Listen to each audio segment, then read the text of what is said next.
With bouldering, there's no ropes. And so the main risk is that when you fall, you hit the ground every time. Because you guys fall a lot. Yeah, we fall. What's the highest you climbed before? Probably 30 feet. Wow. And if you fall, you die. Yeah. Like you don't get hurt, you die. Maybe. It's kind of like skydiving. If something goes wrong, you die. All these benchmark, really hard outdoor things that dudes had done. When a girl did it, it was like big news. Up until that point, I hadn't climbed anything that hard. I felt like I was falling behind. What's up, guys? I'm Leticia Bufoni. As a professional skateboarder and a racing driver, I'm used to taking risks. In this new podcast and video series, I'm meeting people from around the world who shares the same mindset. I'm going to find out what drives them and look deeper into the relationship between performance and pressure. This is the Team Ignition Show. I'm Leticia Bufoni, and we are here in my garage today with a special guest, Alex Johnson. Thanks for being here, and I'm really excited to talk about climbing. Awesome. Thank you so much for having me. My name is Alex Johnson, and I am a professional climber. I won my first Open Pro Nationals in 2003, and then my first World Cup in 2008, my second World Cup in 2010, and it sort of just took off from there. What are the risks in bouldering? So with bouldering, there's no ropes. And so the main risk is that when you fall, you hit the ground every time. It's mitigated like with pads, but these are like 4 inches thick and they cover like, I don't know, 4 by 5. So you gotta land in like... Yeah, so it's lining them up right is I feel like an art. It's something I'm very good at. I take a lot of pride in my pad placements, don't worry. So you never fell outside of it? Never landed outside? Have, but rarely. God. And the few times that I have, I remember very specifically because it doesn't happen very often. And usually if you're with other people, you have spotters. And so they're not supposed to like catch you, but if you're falling, like, yeah. That's going to be like you tomorrow. Like, oh, come here, Chi-Chi. A new nickname. Yeah, exactly. Do you ever do it without the pads? No. No? Too scary. Too risky. Too risky. The ground is hard. Oh, tell me about it. Do you know? Tell me about it. We have no pads, so we hit the ground. Yeah. Whatever like happens. Way harder. You guys wreck way harder. Like when we fall, it's on a mat. Yeah. Well, for skateboarders, like first thing we learn is to fall. How to roll. How to roll, how to fall, how to not get hurt. What about for you guys? They teach it in the gym. It's like, hey, you don't want to ever do this because it's elbows, wrists, and ideally you land and then tuck backwards and do like a back roll kind of. You're going to teach me that tomorrow? Sure. Okay, perfect. What's the highest you climbed before? Without a rope? Without a rope, yeah. Bouldering without a rope, probably 30 feet, I guess, if the P-bodies are 30 feet. That's crazy. 30 feet? Wow. And if you fall, you die. Yeah. Like you don't get hurt, you die. Maybe. It's kind of like skydiving. If something goes wrong, you die. That's insane. Or like super injured. Maybe not die, but like you break both your legs or so you maybe never your got back hurt or something.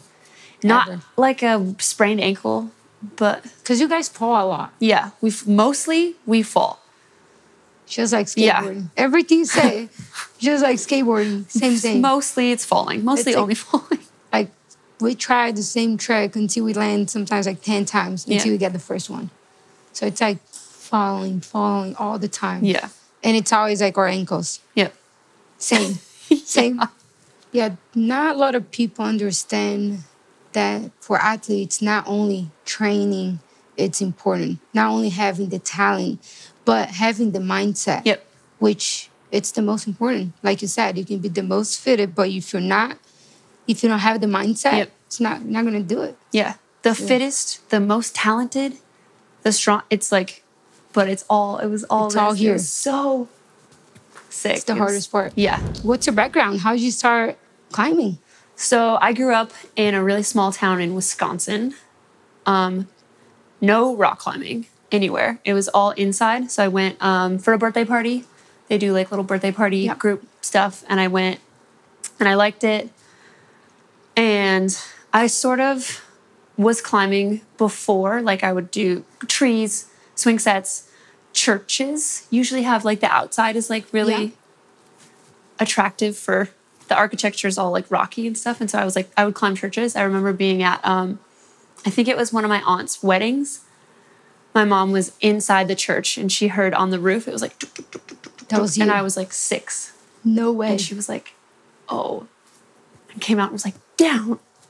No like way. in my little dress, like, tuk, tuk, tuk. Yeah. So then when I like finally went to a gym for the first time, I think I was like 7 or 8. And she was like, yes. Now she's not going to climb the church totally. anymore. Yeah. Wow, And so 8. You start climbing, you were 8. Yep. That's young. Yeah. It's more normal now to start like as a kid because it's the sport's growing in popularity. So it's like any other sport, you like kind of put them in young. Yeah. But then I was really young. I was like the only really young kid at the gym and one of like 2 or 3 girls, like tons of, mostly like a boy sport growing up. Yeah, kind of like skateboarding. Yeah. When I started skating, I was the only girl skating. So you start practicing when you're like 8. When did you go to your first competition? When I was 10. No So way. kind of like right in. Like I liked it so much. Like I went for the first time and then I was like going back. So you practiced for 2 years, Yeah. then went to your first competition. How'd you do? I won. No way. That's awesome. Yeah. It's very similar to my skating career. Started skating, I was 9. Went to my first competition, I was 11. And I won my first competition. And So it's like that taste. Yep. And you're like, okay. Oh, I think I can do this, you know? And I liked it before. And then I also like winning. So I was like, I like this and I like winning at this. And so it was like, kept going back. And then there's like the youth series. So I went all through the youth series. It was like divisionals, national championships, youth worlds, all the way up until I think I was like 16. In skateboarding, like, you don't have to compete to be a pro skater and to make money. Yeah. You can, you know, just do projects. You can go street skating, film a video part. How is it in climbing? Like, do you have to compete to have sponsors?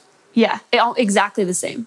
And so for like when I was retired, I almost had like more, like my sponsors were like kind of psyched. Like they were like, okay, now we can go film projects in Europe. We're like we can do climbing outside. You had more time to do other stuff. And competing is like a great way, for me it was a great way to start my career because there's more eyes and you have something to like show for it. And then with climbing outside, it's like you get videos, you do crazy things outside maybe that like a girl hasn't done before. I heard you done something that you were like the first woman to do it. What was it? There have been like a few. Few, things, okay. I want to know. yeah. I want to know everything. So there have been a few things I've done outside that historically only men have done. Wow. And then it's like, it used to be this really like coveted thing. Like back in the early 2000s, it was like, oh my God, like so-and-so got the first female ascent. And so it was like all these benchmark, really hard outdoor things that dudes had done. When a girl did it, it was like big news. Yeah. So there was like people, like women doing that before me, but like 3. And it was like, they were all like, I was like, damn, I want to be them. I want to go outside. I want to do these things that they're doing. And it was like these crazy hard things that no girl had ever come close to doing. And then one would do it. And it just would like open up this whole like, whoa, if she can do that, if she can, I could go do one too. You know, it was really, really motivating. So tell us about the swarm. I tried it for 10 years. It's like really, really, really hard. How come 10 years? How many times a year? Hundreds. Yeah, hundreds. And so when I started trying it, it was graded V14 and no woman in the world had climbed V14 yet. And also no woman had done that one. And so I was like, this is the one. I want to do this boulder. I want to be the first woman to climb V14 and I want to do this boulder. The hard part of it is maybe 12 feet tall. And so, but it's like this and like a sheer blank face, complete, like nothing on it except for like these tiny little cracks. They're like fingertip, like here. So your fingers got to be really strong. Huh? Yeah. And then it was crazy. like huge moves between these tiny little like fingertip cracks and like this blank. It's so beautiful. How is it like you go there, try like how many times every time you went there? Let's see. It was probably like multiple months of like I would like camp. I had a little camper and I would like park my little camper and like sleep in my trailer with me and my little dog, and we would like stay for months, and I would just like hike up by myself. It was like a 30-minute hike, go up, like set up all my pads. And, yeah. You went all by yourself? Sometimes. You're like practicing by yourself? Yeah. And I'd like set my camera up on a little tripod, and I would just like... I could never imagine doing anything like that by myself. You got skating by even yourself? like skating by myself. I'm like, I don't know. It's more fun with other people. Yeah. I just was like, my sights were like so set on this thing. Like it was your goal for 10 years. Yeah. That's insane. Yeah. So in skateboarding, we have, X Games, we have Street League, which is a league that has probably like 4 or 5 stops a year. How many competitions do you guys have a year? How do you practice? Like, do you go to indoor? Do you go to outdoor? For competitions, all the training is indoors, and all the competitions are, sometimes they're outdoors, but on man-made. It's like the gym outside. Yeah. So like a big venue, but usually, very rarely on real rock or competitions. And the sport's kind of doing this, like, if you climb outside versus like competing, they're so different at this point. They're almost different sports, and there's not a lot of crossover. So people who are usually really good at climbing outside don't do well in competitions. And then people who do really well at like World Cups tend to do well climbing outside, but they don't do it as often. So it's like too... Why is that? Is more tech outside? Yeah, way more technical, subtle, like more movement-based. And inside is like flashy and showy and like really powerful and like dynamic. And what is it? Is it like speed? Like how fast can you get to the top? Or like, is it style? Like how they judge? I wish it was style. I've been trying to like start a competition that was style for a long time. There's like different disciplines, like probably similar to skating. So there's speed climbing, which is like head-to-head racing. Oh yeah, I've seen it in the Olympics. Yeah. Where they go like, kind of like a cat. It's honestly my favorite to watch. I don't do it at all, but it's like sport, it's head-to-head. It's a race. It's like very easy to understand for people who don't know anything about climbing. Like the Olympics is like... For the judges? Yeah. Start, finish, who won? Easy. Yep. And then there's bouldering, which is probably the most complicated discipline to understand. So that's the one you do? Yes. And it's all like maximum level difficulty condensed into like 15 feet of climbing. And you have 4 minutes to do what you like, get as high as you can, basically. And so there's like really small holds, like big moves, like big jumps where you're like swinging around, and it's 4 minutes per problem, 4 minutes on, 4 minutes off, 4 minutes on, 4 minutes off. And it's 2 scored holds. There's a, like basically the halfway point, which is called the zone, and then the top. And so every climb... So the zone would be like the easier... Yeah. So it's like your first point and then your second point, which sometimes sucks because you get like hit the first point and then you do all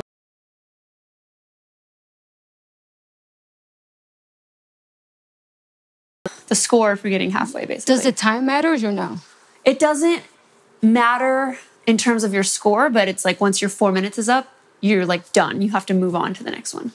Got it. What about like if you grab, let's say 10 rocks, does that count the number of rocks you grab? On lead climbing. So then that's the third discipline. And so that's all on a rope. So bouldering, there's no rope. It's only 15 feet. And when you fall, you land on like only a 15? big mat. That's kind of high. It's quite high. I have a friend that he's a climber, but we never really talk about climbing at all. And it's so stylish the way he do it. Like he looks like a cat. And I think it's so cool because some people, they just go up. Yeah. And then some people has like a really cool style. So that's why I was like asking about the style, if it matters. Because in skateboarding for a long time, the style was a big thing. Yeah. Nowadays, after skateboarding went to the Olympics, it's like they only care about tricks. Right. They don't care about style anymore. But before it was more like speed, style, if you can like kind of like skate everything. Yeah. Now it's like if you have really good tricks and you skate the biggest rail in the course, then you're good. That's all you need. You don't have to skate the whole course, you know? Yeah.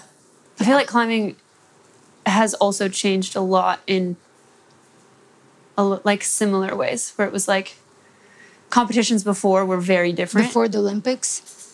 Before the Olympics, yeah, let's say the last like 6 years. So even like before, so climbing's first Olympics was 2021, and it's changed. Yeah, it has changed a lot since, but it was already starting to change before, I think. Yeah, because you guys got to do the qualifying, right? Yeah. For us, it's like 4 years qualifying. Yeah, totally. So 4 years prior to the Olympics, it changed a lot. Right. And there's like, you have to qualify for the qualifiers. So it's like, it's a 4-year process. And so if you're like 2018 was when the first qualifier, you know? What did you think when they announced that climbing was going to be in the Olympics? I think, man, that's for a lot of people, it was really not bittersweet, but like a lot of people were really against it. Mm-hmm. And then some people were really for it. And I think overall it's been fine. I think a lot of people were worried it would like really change the sport and you would lose like the core of it. And it's cool that my friends are going. It's cool that like they get to be on that stage. It's cool that people get to see like climbing who maybe never would have before. Did you try to qualify? I did. How was that? Expensive. When you say expensive, why is that? Like traveling, competing? Like, traveling. So you didn't have sponsors? I do, but it was a lot. It was like to do the whole circuit for like, it's probably like $40,000 a year-ish to do. Just to compete? It's like the travel for the like flights, hotels, food. And it's like the season is really long. And so it was like from April to October. Wow. You're almost a whole year. Yeah. Did you get upset that you didn't make it? Yeah. I cried for sure. Everything that you're saying, you can relate to skateboarding. Because when they first announced skateboarding was going to be in the Olympics, that was in 2016, everyone was freaking out. Because we don't want to lose the culture. We didn't want to lose, the core of skateboarding. And we knew that after going to the Olympics, it was going to change a lot of stuff, and it did. But I would say for skateboarding, it was great. It was good. We got a lot of attention. I think it was the biggest sport in the last Olympics in 2020. Everyone was like, really stoked on, especially like the women's competition, street competition. Yeah. So I think for us, it was great. It was amazing, but it definitely changed a lot. Yeah. And my process of qualifying we had 5 years because of COVID. Right. Qualifying, I thought I was not going to make it. I almost didn't. Yeah. I broke my foot twice, back to back. I lost, I think, 3 events. And I was like, I'm not going to make it. First Olympics ever. Yeah. I've been competing my whole life and I'm not going to make it. Yeah. For me, it was like, I was never, for like almost 15 years, I was always in a podium, always like winning. And I was like, totally. How I'm not going to make it? Yeah. And I would say for like 10, 15 days, I was super upset. And I never get upset about anything. Like, it's really hard for me to be upset about something. But that was something that really got me down. And I was like off social media. Like, I didn't want to watch anything. So there was an event. You mute everyone too? I deleted the app on my phone. And I was like, because, there was a competition happening that was going to be double points, and I was going to miss it because I broke my foot. So I was like, I'm never going to be able to make it. And thank God I was able to recover, and I was able to still make it. But it was definitely a nightmare. Totally. The road to the Olympics was a nightmare. And then once I made it, the Olympics was great. It was amazing. Yeah. I had an awesome time. But people don't understand how hard it is to qualify for Olympics. It's a really long process, and I'm sure you've been through all that. Totally. I mean, we have such a similar, I feel like, everything you said, I was like, oh yeah, same. So I think that for me, the Olympics were like too late. For me too. Like, I think... I was already 28. Dude, yeah. When I started trying to qualify, I think I was 29. But if it was like a decade earlier, that's when I was like winning World Cups, like on every podium, like dominant. Dude, I was like national champion hella times. And then it was like, oh, cool, climbing's going to be in the Olympics. Like, I'll be retired by then. And I did retire. And then they announced... Before the Olympics? Yeah. I retired in 2016. So you retired for how long? 2 years. No way. Yeah. What did you do like in 2 years? 16. I climbed outside. I was just like... Okay, so you're still yeah, training. Totally. Still, yeah. So you just retired from competition. Yeah. So I like retired from competing, coached this youth team for 2 years that I like loved. I loved all my kids, and working with them every day for 2 years, I got really fit again. Like, I was like showing them and teaching them and like doing... So you're not just lazy telling them to do stuff and not doing it? Oh yeah, it was like we'd like compete against each other, like the like 18-year-old boys. So it was the best like, training I'm like, let's go. Seriously, I got so fit being a coach, and then like they announced climbing in the Olympics, and I was like, damn, I got really fit again. Like, I wasn't fit for 2 or 3 years, and then I got really fit again, and I was like, I should maybe I'll try. And so it was like how you do the whole World Cup circuit, and then your ranking from the World Cup circuit got you invited to the like Olympic qualifying events. And so the way, I'm sure you know this, the way a sport gets into the Olympics, you're given only so many invites and only so many medals. And so for climbing, there were 6 medals. First, second, third, girls, first, second, third, guys. But there's different disciplines.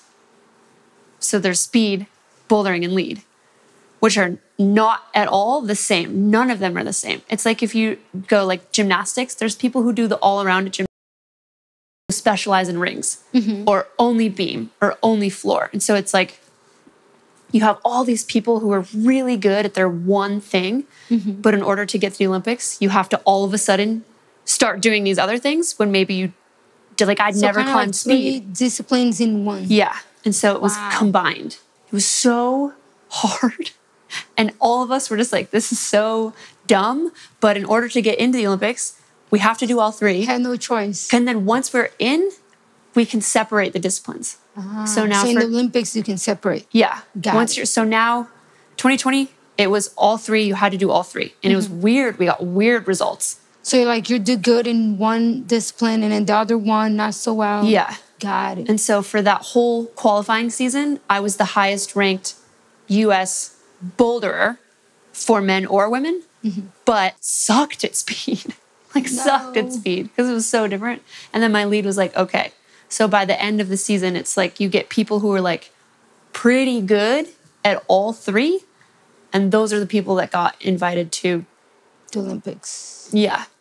And it was really weird. So now this year, there's bouldering and lead are still together, but now speed is by itself because it was the one that it was like the most different. Yeah. And so then for 2028, they'll pull all 3, separate all 3. And that's like how it should be. But in order to get in, it had to be. Yeah. Yeah. So after that happened, you didn't make the team. Did you kept competing after that, or you just retired again? I did. I did. I kept competing. I kept competing. I took some time off because I was to like recover from it. Yeah, tired. What did you do and to sad. just climbed outside? Overcome. Was like out in the mountains and like being outside, and that was great. And you didn't want to try for the next Olympics? I didn't. And so like that 2021 season, I was like the fittest I've ever been, and then the season got canceled, and so it was like a little bit like, womp womp. And then 2022, I just didn't think I would have a chance. I'm like, as far as professional competitive climbers go, very old for the U.S. The girls who are going to the Olympics are like 22, 23, and I'm 35. In skateboarding, it's even younger. They're all like 14, 15. I think the oldest should be like 20 or something. It's crazy. I feel so old next to them. It's crazy. They're so young. And then I could like go, before I got hurt, like my last nationals before I got hurt, I think I was 33, still made like a national final. And the girl who won was younger than my dog. She was like 15. That's I was crazy. Like, damn, like the second youngest person here is 24. I'm 10 years older than all these girls. And I'm like, fine, I'll be done. Well, like you said, if the Olympic was like 10 years ago, dude, it would be a whole different story for me. So after... I would have medaled. Right? I would have medaled. Same. It was like my lifetime goal list that I was like salivating over the whole time I was injured. Like I was like, the second I'm not injured, I'm going to go do all the things that I've wanted to do for my whole life. Because now I'm like, clock's ticking. Like I'm older and I'm injured. Yep. So I'm like, we got to get it done. For the last like several months, we've been working on mindset. Anyone could win physically, but can you like stay in it mentally? You'd like, are you going to spiral? Are you going to get like lose confidence? Is anything going to shake you? Like how do you keep this? And we've been working on that, like only on that. Have you been doing any like cool projects and yeah? Like, what do you like? How's your career Never right ends. now? Never ends, huh? That sort of like jump-started a lot of like other hard things outside for me because it was like 2021 was right after I didn't qualify for the Olympics. And so I was like... So you had to get it done. Yeah. I needed to do something else. Yep. And it was like I watched the Olympics, I watched my friends, like I took some time off climbing to be reset, and then so maybe like, not making the team was your motivation to go and get it done. Yeah, fully. That's cool. And I trained specifically trained for it. Took like a month trip to go back and like live there and try it again. And then that basically like up until that point, even though I almost did it in 2014, up until that point, I hadn't climbed anything that hard. And so I was like, I felt like I was falling behind. Because then other girls did. Like V14, V14, V14, V13. Only two, right? You said? Only two like that year. And then after that, like it's basically like one girl does it and then it opens the door for... Then everyone wants to do it. And so up until 2021, I hadn't climbed anything that hard. But a lot of other girls around the world had. And so I felt like I was, falling behind. And so I did it in 2021. And then 2022 was my best season outside. And I climbed like 5 other things that were V13. So like one slightly grade lower. And then when you do stuff like that, do you like make a project out of it? Yeah. Yeah. So the hard one that I did was like made into a whole movie, which was really, really cool. It was really like a really fun process. Yep. And then like the other things have been smaller, like photo or film, like little just shorter things. Yeah. And then so I had my best season ever outside, and then basically then got hurt. So I got hurt a year ago. So I haven't been able to do anything hard since, which has been really frustrating. So right now, but also motivating. Just recovering. Kind of. I'm like... But you can still climb. Oh, yeah. Okay. Yes. I'm not 100%. We're climbing tomorrow. We are climbing tomorrow. Okay, perfect. And then next week, I'm going to Africa.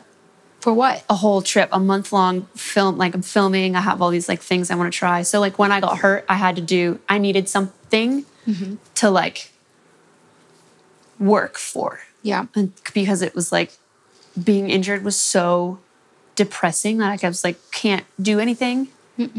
I can't do the thing that I'm like, I've been doing my whole life. So it was like, really, I needed something. Like I was like, I'm going to Africa in a year and a half and I got to be ready. And so that's like next week, I think is my like 14-month anniversary.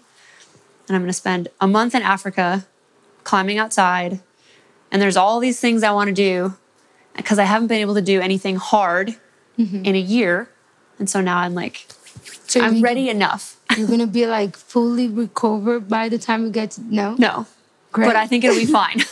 Oh, man. You sound like a skater. We can never like recover 100% and we're already like trying tricks. Yeah. That's funny. Are you shooting like a project in South Africa? Cool. A film. Like a comeback. It's going to be like called the Comeback Tour. And so The whole time I was hurt, I just was like So obsessing you're like, over. you're going to film like a video part. Totally. Cool. Yeah. Nice. When you're going to launch that, do you know? Of the fall, I think. Got it. Yeah. I'll look forward to it. All of these like things. It was like my lifetime goal list that I was like salivating over the whole time I was injured. Like I was like, the second I'm not injured, I'm going to go do all the things that I've wanted to do for my whole life. Because now I'm like, clock's ticking. Like I'm older and I'm injured. Yep. So I'm like, we got to get it done.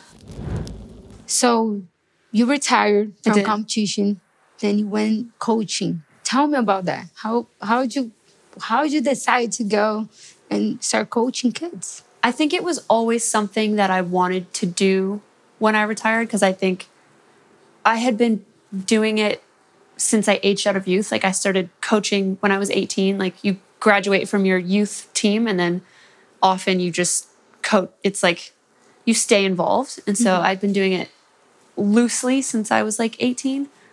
And then with like clinics, camps, like training camps for kids, like stuff like that. Like I've like always been coaching throughout. And then when I retired from competing in 2016, then I took that job coaching full time, and it was the gym. So I grew up in Minneapolis and I was living in Las Vegas. Vegas, wow. Yeah, lots of really good climbing. Why Vegas? So good. The climbing is so good in Vegas. Really? So good, yeah. No way. Yeah. If they had a bigger gym to train at, I would move back. No It's way. so- yeah, I love so- Vegas. I go all the time. Oh, I miss it so much. It's like I don't like the heat, but no. yeah. The winter climbing is so good. It's my favorite. I like Vegas. So I was living in Vegas, climbing outside, just in the mountains every day.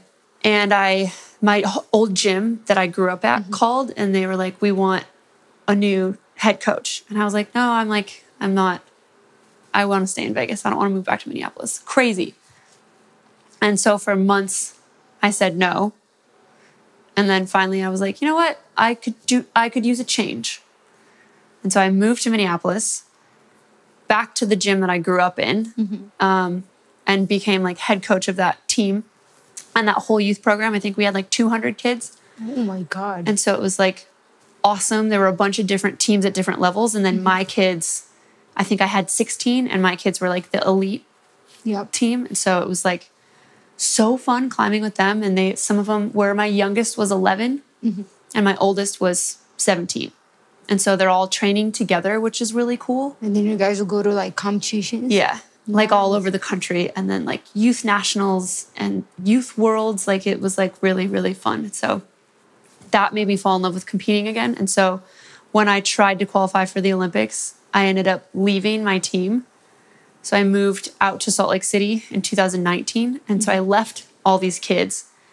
And it was like one of the more heartbreaking things I've ever had to do, because it's like you're with them every 5 days a week for 2 years. Like you spend so much time with them and like helping develop them. And it's like, then when I left, it was like really, really sad. And I had other offers in the last few years to coach, but I didn't want to, because I was like, felt like I was like cheating on my kids, you know? Like I was like, if I'm going to coach again, I want it to be like my kids. Do you want to coach again? I am coaching again. Oh, you are? Yeah. Nice. So 2 years ago, I had a mom call me, and she was like, we want you to coach our kid. And I was like, I'm not really doing that anymore. And you live in Portland and I live in Utah. Like, I don't really know, like remote. I don't really know how that would work. I've never done that before. And she was like, well, we want it to be you. So think about it. And I was like, no, I'm not doing that. I'm like still climbing professionally. I'm not like ready to. And so we like talked for a while, and finally I was like, okay, fine. It was like 2.5 years ago. And she was, I think 16 at the time. And I've worked with her now for 2 or 2.5 years remote. She flies out to Utah, and I like train her in person.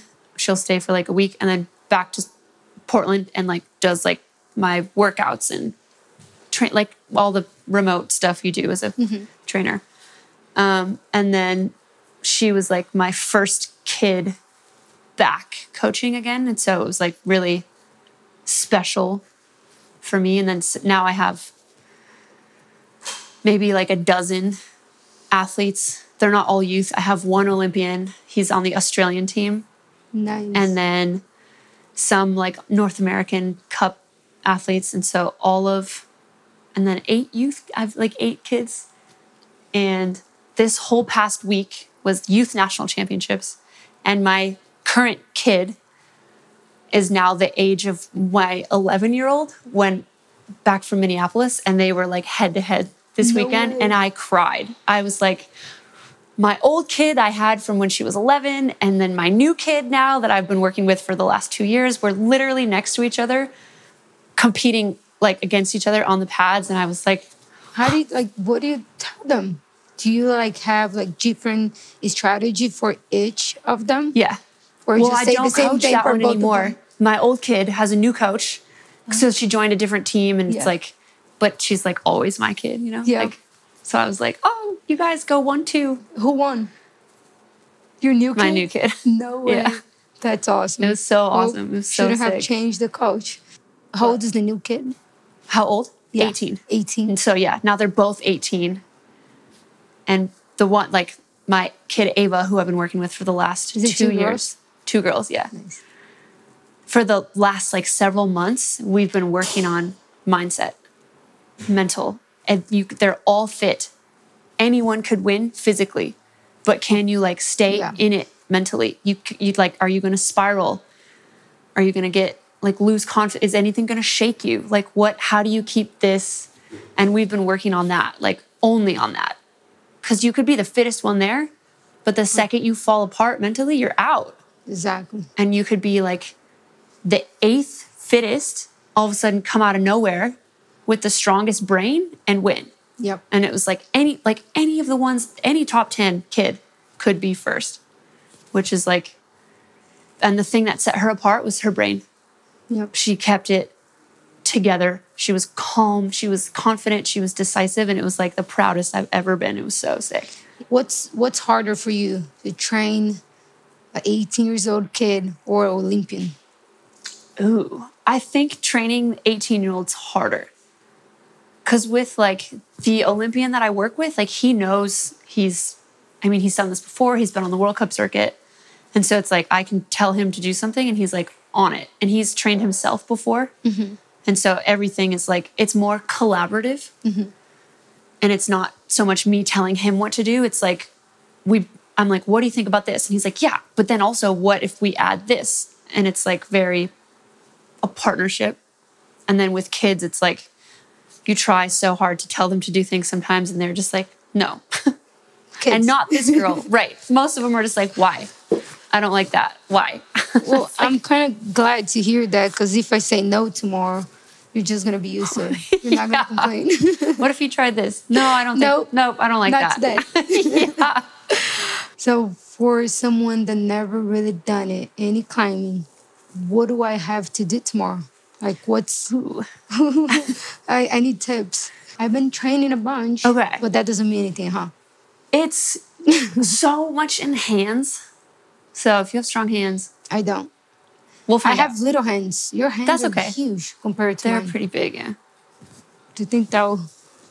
Damn. Yeah, you'll be fine. Because a Yeah. lot of the holds are really small. So you can like stick your little fingers in there. Do I have to do any like warm up Yes. before I go? Yep. Do you think I can get my hands strong until tomorrow? Yeah. How? Lots of training tonight. Tonight? Yeah. Like this? Yeah. All this. Oh, I'm excited. I've never like really been climbing with a professional, so It'll be think fun. I'm I- excited to like, it's going to be fun. You said your first time sucked. I'm going to make this not suck. please, yes. First thing you have to know, I'm afraid of heights. Right. We won't go very high. Okay, perfect. That's all I need to know. And everything we try tomorrow will be like V0, V1. Super easy. Yeah. V0, V1. Okay. Really easy. For like kids. Yeah. And everything, like everywhere you grab will already have like a ton of chalk on it because other people have already climbed this. It's been done like thousands of times. So it's like, it should be really obvious. So tell me about the place we're going. going- I never heard of it. Really? Yeah. You're going to go all the time now. Is there like a place that people go? Specifically to climb. Or it's like camping. It's like a campground. I think it's like a recreational area, but there's like specific, like it's a climbing destination for people like in LA and San Diego and stuff. For like practicing or like to shoot content, like everything? Everything, all the above. You know how like, let's see. Kind of like a skate park. Yeah. Or yes, a skate park, but it's like once you've done something hard, you don't do it again, if that makes sense. Yeah. Well, it's more like a skate spot. Yeah. You go do it once, you're done. You don't go back. Literally, unless you have a better trick. Yeah. Well, yeah. Or like for climbing, it would be like you do the thing and you either never go back again or you call the line? You start the problem. Yeah. You do the problem. You do the problem. Or line. Line works also. Yeah. You climb the line, and if it's like max effort, like limit, you do it, you send it, you get to the top, you have to stand on top of the boulder. That's like one of the... Wait, how do you go down? Usually there's like a back side or like a tree or a rope. It's like, usually, often you can either like walk off the back or like climb a really easy part down the side. Awesome. It was great to meet you. Great to have you on the show. I'm very excited for tomorrow. Can't wait. Me too. Thank you so much for having me. And I promise this is going to be fun. Yes, let's do this. Next time on the Team Ignition Show. You can't make any mistakes because you could fall and get like really seriously hurt. I'm definitely out of my element today. Slow. Yep. Yeah. Left hand. Go get it. Come on. Yeah!